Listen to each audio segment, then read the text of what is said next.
Hi, everyone. I wanted to come on here and just talk to you about the peace that surpasses all understanding and what it feels like to drink from the living well that is Jesus. And yes, that is a lot of Bible talk right there.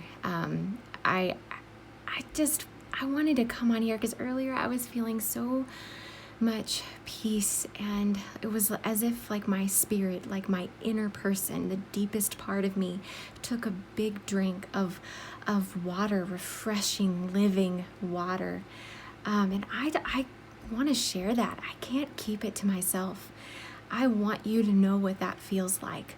And if you're out there and you have never accepted Jesus into your heart, into your life, really entered into a intimate relationship with the creator of heaven and earth, I want to extend that invite to you today.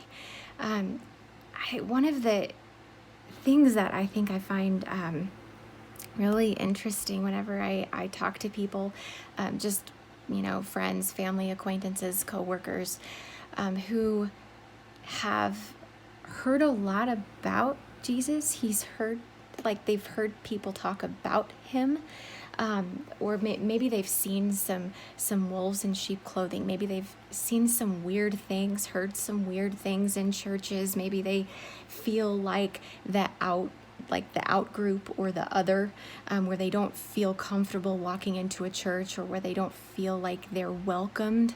There's a lot of churches out there that create a lot of traditions, probably out of really good intentions. Maybe they felt inspired to do it, but there's a lot of traditions, a lot of steps. You have to do X, Y, and Z, or you have to say this prayer 50 times, or you have to perform these specific sacraments before you can say that you're a part of the family of God. Before you can get to know God, you have to do this or that, or it's a lot of doing before you can enter. Or they put a lot of space between. They make you feel like you can't come to God. Like you have to go to another mediator, another, like a priest. You have to go say your confessions to him, or you have to go to him first, or pray a prayer to a saint, because you can't come straight to God. They put a lot of space between you and God, and that's not Jesus's heart. What I also encourage you to do, if you have a lot of questions, or you have a lot of confusions, or you don't think that you can approach God face to face, I encourage you to get a Bible and to read the Bible for yourself. Read what Jesus says and what he did for yourself, so that you can get to know his character and get to know him. But what's really awesome, I didn't have to take a class or do this ritualistic, man-made traditional 5 steps or whatever before I came to Jesus.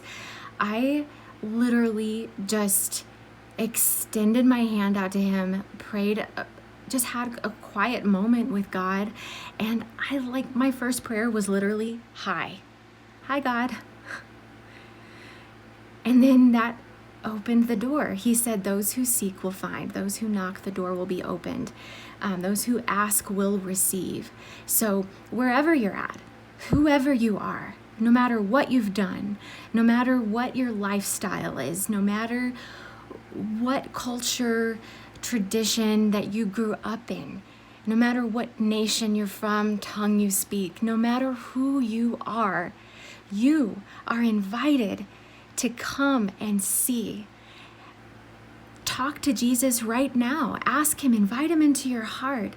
It is amazing. Yes, Jesus is the only way to the Father, and he says that if you believe in your heart and you confess with your tongue that Jesus is Lord, you believe in him and trust him, you have eternal life.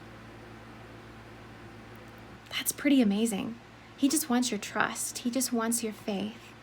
He just wants you to open your heart up to him and invite him in. He will come and live inside of you, like his spirit will come and make home with you and walk with you. He will never leave you nor forsake you.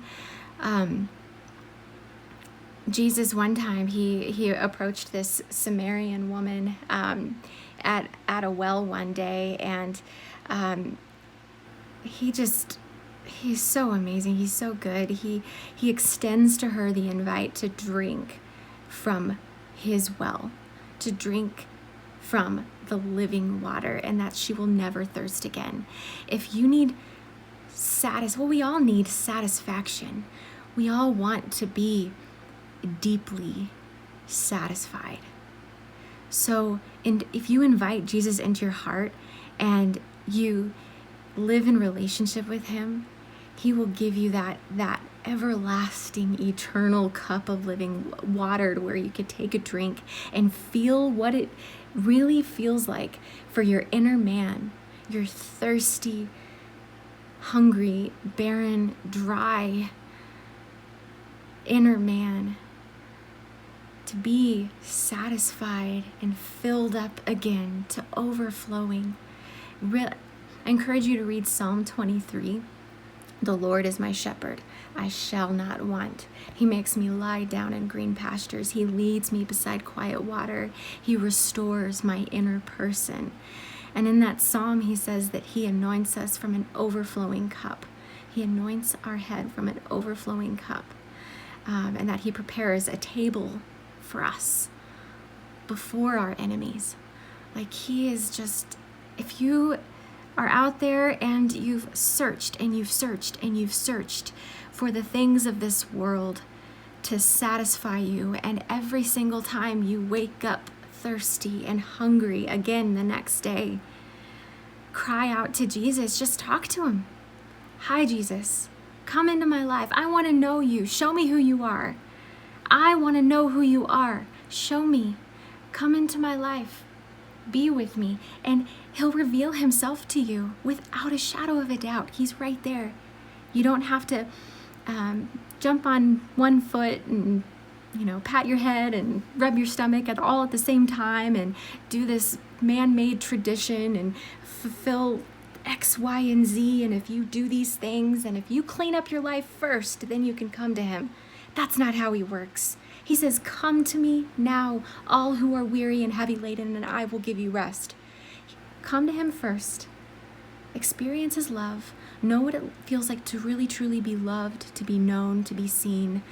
And his spirit that lives within you will transform you by the renewing of your mind. He'll do the transformation work by renewing your mind.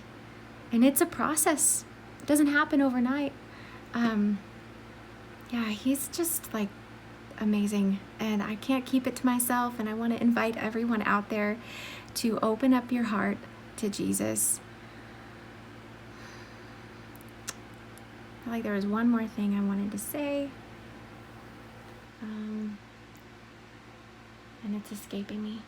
All right, well, be blessed, be encouraged, be filled, and I love you. Bye.